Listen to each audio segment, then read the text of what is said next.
जय शिव शक्ति। इस spiritual channel में आप सबका स्वागत है। हम जिस बुक को यहाँ ऑडियो वीडियो फॉर्म में सुन रहे हैं उसका नाम है जीवात्मा जगत के नियम, the laws of spirit world. यह बुक नेशनल अवार्ड द्वारा सम्मानित है। यह बुक ऑटो राइटिंग पर बेस्ड है और 2 दिवंगत बेटों की आत्माओं द्वारा उनकी माता से ऑटो राइटिंग की फॉर्म में लिखवाई गई है। यह एक आध्यात्मिक बुक है और किसी भी जाति धर्म से इसका कोई लेना देना नहीं है, इसलिए यह बुक हमारी स्पिरिचुअल ग्रोथ में सहायक है। बस चेतावनी ये है कि खुद से कभी भी ऑटो राइटिंग करने की चेष्टा ना करें, क्योंकि यह कला ईश्वर द्वारा किसी खास को दी जाती है और जानबूझकर ऐसा करना आपके लिए हानिकारक हो सकता है। चैनल को सब्सक्राइब करके, वीडियो को लाइक एंड शेयर करके आप इस आध्यात्मिक विकास की मुहिम में हमारी सहायता कर सकते हैं। साथ में बने रहिए। धन्यवाद। सुनते हैं बुक की summary. Hello friends, last topic में मैंने चैप्टर शुरू किया था कर्म, जिसमें विस्पी औरतों से कुछ सवाल पूछे जा रहे हैं और वो उनका जवाब दे रहे हैं। आइए आगे बढ़ते हैं। प्रश्न है, वे कौन सी बातें हैं जो नकारात्मक कर्म उत्पन्न करती है? पहला, खुद को नुकसान पहुंचाना। उदाहरण के लिए, आपका अपनी सेहत का ख्याल न रखना, ड्रग्स, धूम्रपान, शराब पीना, जरूरत से अधिक खाना, अच्छा पोषण न लेना, कसरत न करने जैसी बुरी आदतें। और सबसे महत्व की बात यह है कि नकारात्मक सोच और ऐसे कर्म आपकी आत्मा को नष्ट करते हैं। दूसरा, दूसरों को नुकसान पहुंचाना। दूसरों को शारीरिक या भावनात्मक रूप से नुकसान पहुंचाने के कारण नकारात्मक कर्म उत्पन्न होते हैं। भावनात्मक कष्ट भी उतना ही बुरा होता है जितना शारीरिक कष्ट। तीसरा, हालातों की सच्चाइयों का सामना न करना और उनसे मुंह छुपाकर वास्तविक समस्याओं को अच्छी तरह नहीं निपटाना। चौथा, नकारात्मक आत्माओं के बुरे आचरण को सहन करने से भी बुरे नकारात्मक कर्म उत्पन्न होते हैं। उन्हें यह जरूर समझाइए कि वे कहाँ गलत हैं। यदि वे आपकी बात नहीं सुनते तो यह उनकी मर्जी है, लेकिन उन्हें अपना फायदा उठाने की अनुमति न दें। दुष्टता को कभी भी बढ़ावा मत दीजिए। दुष्ट व्यक्ति के प्रति कभी भी अच्छे मत बनिए। यदि आप दुष्ट व्यक्ति के प्रति अच्छे बनते हैं तो आप उसका हौसला बढ़ाते हैं, और दुष्ट आत्मा का हौसला बढ़ाने का मतलब है कि आप भी उसी पाप की श्रेणी में शामिल हो जाते हैं। इसलिए अपने अवचेतन मन को तेजी से उन्नत कीजिए ताकि आप एक दुष्ट व्यक्ति को आसानी से पहचान सके। पांचवा, जिम्मेदारी से मुंह मोड़ने के कारण भी नकारात्मक कर्म पैदा होते हैं। उदाहरण के लिए, आपका अपने माता पिता, बच्चों और प्रियजनों के प्रति अपने कर्तव्यों से मुंह मोड़ लेना। छठा, दूसरों को बुरा करने के लिए उकसाना और उन्हें बुरी राह जैसे ड्रग्स के धंधे इत्यादि पर ले जाना। सातवां, अपने बच्चों को बिगाड़ना। इस कारण भी आप नकारात्मक कर्म उत्पन्न करते हैं, क्योंकि बच्चों को अच्छी तरह प्रशिक्षित करना आपकी जिम्मेदारी होती है। माता पिता को चाहिए कि वे अपने बच्चों की बात सुने, क्योंकि बच्चे का अवचेतन मन जागृत होता है और बच्चा अपने सहज बोध द्वारा संचालित होता है। लेकिन यह जरूर ध्यान रखें कि अपने स्वार्थपूर्ण उद्देश्यों के लिए बच्चा कहीं आपको बेवकूफ न बना रहा हो। आठवां, पृथ्वी पर अपने आध्यात्मिक जीवन कार्य को पहचानने और उसे पूरा करने में असफल रहना। नवा, आत्महत्या करना। यदि आप अपनी आत्मा को उसकी यात्रा पूरी नहीं करने देते तो आप नकारात्मक कर्मों का एक अंबार खड़ा कर लेते हैं और आप एक पूरा लोक नीचे गिर जाते हैं। उस जीवन और परिस्थितियों को आप समाप्त कर देते हैं जिसे आपने खुद चुना होता है। आपके द्वारा चुनी गई अंतिम तारीखें ईश्वर के नियमों के अनुरूप होती हैं। आपको जीवन देने वाला ईश्वर है, इसलिए इसे समाप्त करने का अधिकार आपको नहीं है। 10वां, सही कदम नहीं उठाना। कभी कभी लोग जो सही है उसके लिए जिम्मेदारी नहीं लेते अथवा उनमें साहस की कमी होती है। वे गलत फैसले करते हैं क्योंकि सही करने के लिए अपनी स्वतंत्र इच्छा का प्रयोग करने की बजाय वे एक मूक दर्शक बने रहते हैं। 11वां, मौज मस्ती की इच्छा रखना। नौजवान यह सोचते हैं कि जब तक वे युवा हैं उन्हें जीवन का अनुभव लेना चाहिए और इस बहाने का प्रयोग वे बुरे काम में करते हैं। पृथ्वी पर अपनी जीवन यात्रा का आनंद लेना महत्वपूर्ण है, लेकिन अपनी आत्मा को दांव पर लगाकर नहीं। हमेशा याद रखिए कि यदि आध्यात्मिक ज्ञान रखते हुए आप गलत निर्णय करते हैं तो आध्यात्मिक ज्ञान न होते हुए ऐसा करने की तुलना में आप अधिक नीचे गिरते हैं और अधिक कर्मों का निर्माण करते हैं। प्रश्न, कोई व्यक्ति पृथ्वी पर अपने कर्मों का हिसाब कैसे चुकाता है? कर्मों का हिसाब चुकाने के बारे में यहाँ कुछ निर्देश दिए जा रहे हैं। पहला, समस्याओं को स्वीकार कीजिए और जो कोई भी बाधा हो उससे किसी भी हाल में पीठ मोड़कर मत भागिए। दूसरा, स्थिति को बदलने की सच्ची इच्छा रखिए और उसके साथ सही तरीके से निपटिए। तीसरा, इस बात को समझ लीजिए कि आपके द्वारा जीवात्मा जगत में अपने विकास के लिए किए गए फैसलों अथवा पृथ्वी पर आपके इस जीवन में किए गए फैसलों के परिणाम है। परीक्षा और प्रशिक्षण विकास के लिए एक अवसर है जो आपको उन्नति करने में मदद करते हैं। जब आप यह जान लेते हैं कि क्यों कोई घटना घटित होती है तो उसके लिए आपका विरोध कम हो जाता है और आप अपनी समस्याओं की ओर नकारात्मक रुख नहीं करते। चौथा, हर एक बाधा को परीक्षा के रूप में देखिए। यदि आप असफल हो जाते हैं तो आपको फिर से परीक्षा देनी होगी और यह हर बार अधिक कठिन होती जाएगी। पांचवा, सकारात्मक बनिए और ईश्वर में विश्वास रखिए। प्रार्थना कीजिए, ईश्वर से अपने लिए बल और बुद्धि मांगिए। छठा, कोशिश कीजिए कि आपके कर्मों में और ज्यादा संचार ना हो। समझदारी से कार्य करें। याद रखिए कि छोटे से छोटे पाप की भी गिनती होती है।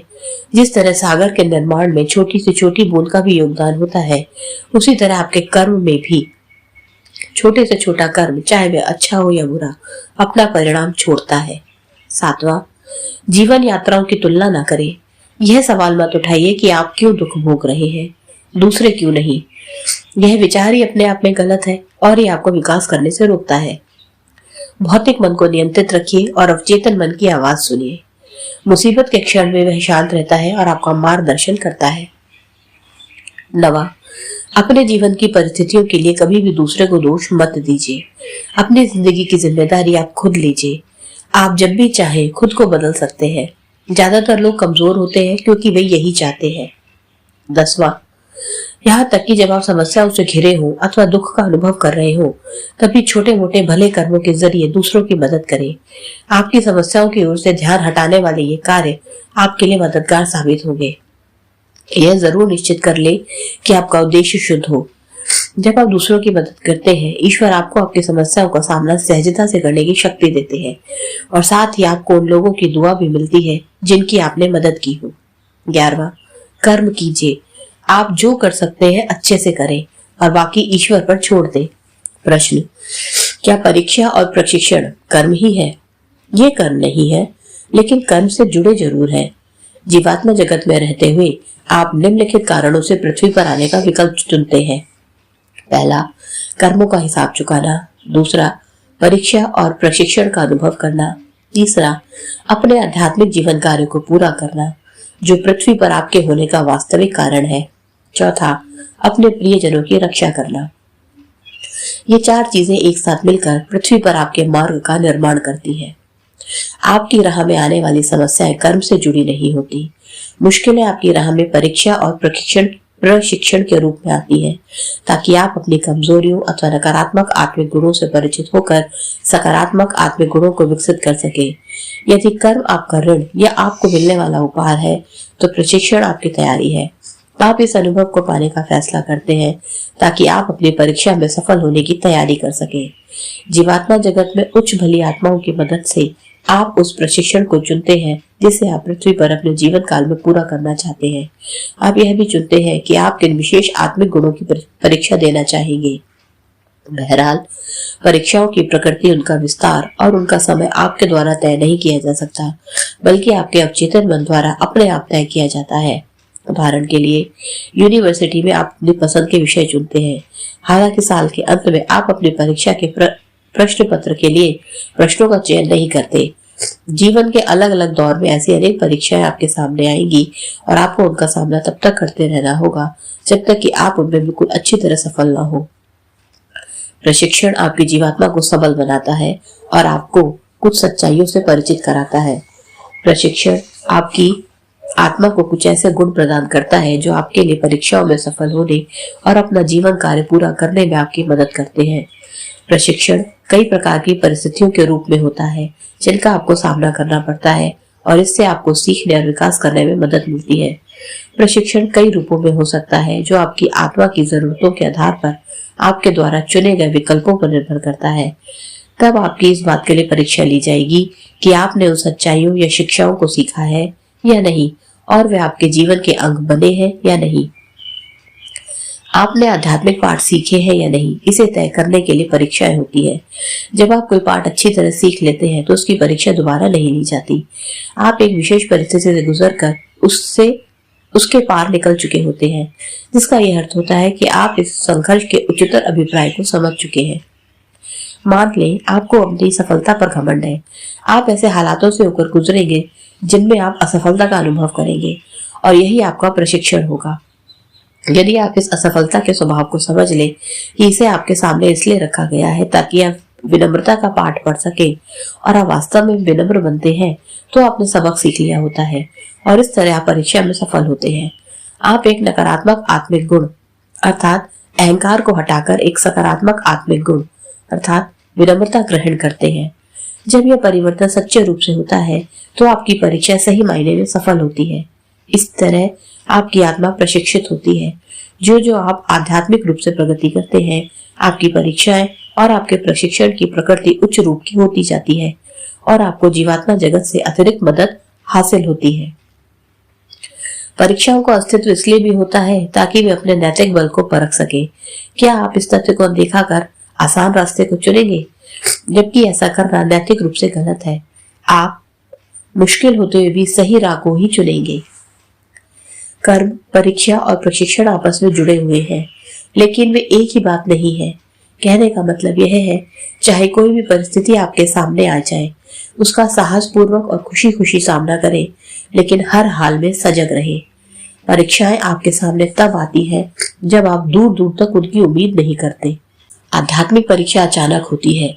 आपने सचमुच आध्यात्मिक सबक सीख लिया है या नहीं, इसे जानने का केवल यही एक रास्ता है। आध्यात्मिक रूप से सजग होने के लिए अपने अवचेतन मन से संचालित हो, ताकि आप स्वाभाविक रूप से वही करेंगे जो सही है।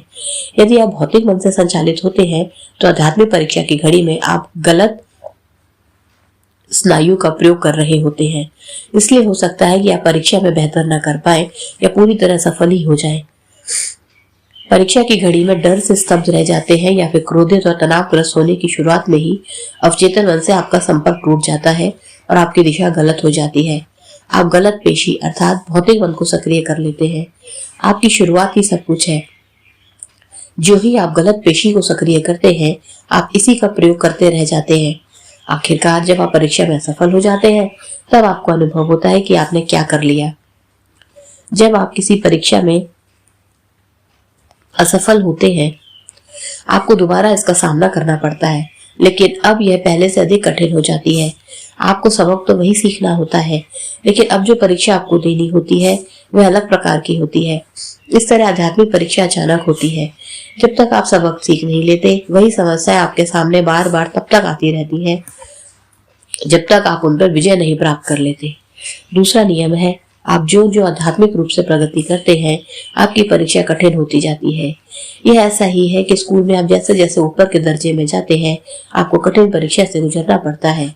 यदि आपके पास आध्यात्मिक ज्ञान है और आप तब भी अपनी समस्याओं से भाग रहे हैं, तो आपका पतन अधिक तेजी से होगा।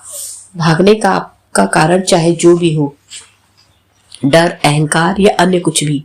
आध्यात्मिक नियम यह है कि यदि आपके पास ज्ञान है तो अपने कर्मों को स्वीकारने, प्रशिक्षण से गुजरने और अपनी आध्यात्मिक परीक्षाओं में सफल होने की आपकी जिम्मेदारी बढ़ जाती है। पृथ्वी पर ऐसे बहुत से लोग हैं जो बड़े ज्ञानी हैं, लेकिन वे निम्न लोगों से संबंधित हैं। ऐसा इसलिए क्योंकि ज्ञानी होने के बावजूद वे अपने ज्ञान का उपयोग अपने सुधार के लिए नहीं करते। यदि वे बुरी राह पर चले तो उन्हें कोई बचा नहीं सकता, यहाँ तक कि यदि वे अपने ज्ञान को दूसरों में बांटे तब भी नहीं। इसलिए आध्यात्मिक ज्ञान वास्तव में आपको अधिक नीचे भी गिरा सकता है। ज्ञान होने के बावजूद गलत करना यह दिखाता है कि आध्यात्मिक नियमों की आप पूरी तरह अवहेलना करते हैं और इससे आपके कर्मों का ऋण बढ़ेगा। एक ही तरह के बुरे कार्य करने वाले दो लोगों का पतन अलग अलग हो सकता है। जिसके पास ज्ञान है वह व्यक्ति आध्यात्मिक रूप से अधिक नीचे गिरेगा और अधिक नकारात्मक कर्म संचित करेगा। प्रश्न, क्या आप हमें आध्यात्मिक परीक्षाओं के कुछ उदाहरण दे सकते हैं? हाँ। पहला, डर। आपके डर की परीक्षा होगी क्योंकि आपको साहसी होने की जरूरत है। दूसरा, शक्ति। आपके हाथों में कोई बड़ा पद और क्षमता सौंपी जाती है ताकि यह देखा जा सके कि आप इसका प्रयोग भलाई के लिए करते हैं या नहीं। तीसरा, धन। कभी कभी आपको धनवान बनाया जाता है ताकि यह देखा जा सके कि इससे आप एक इंसान के तौर पर कहीं बदल तो नहीं जाते, अथवा आपको कभी कभी भरपूर धन नहीं दिया जाता ताकि यह देखा जा सके कि आपके अंदर अब भी संतोष है या नहीं। चौथा, वरदान। आपको कोई वरदान या प्रतिभा यह देखने के लिए दी जाती है कि आप इसका प्रयोग कैसे करते हैं, अच्छे के लिए या बुरे के लिए। पांचवा, क्षमा। आपका कोई करीबी आपको दुख पहुंचा सकता है, ऐसे में नकारात्मक बनकर उस व्यक्ति पर क्रोधित होने की बजाय कि आप उचित कदम उठाते हुए अर्थात अपनी अंदरूनी स्थिति को बदलकर और सकारात्मक सोच के साथ उसे क्षमा कर सकते हैं। आज के लिए इतना ही। धन्यवाद।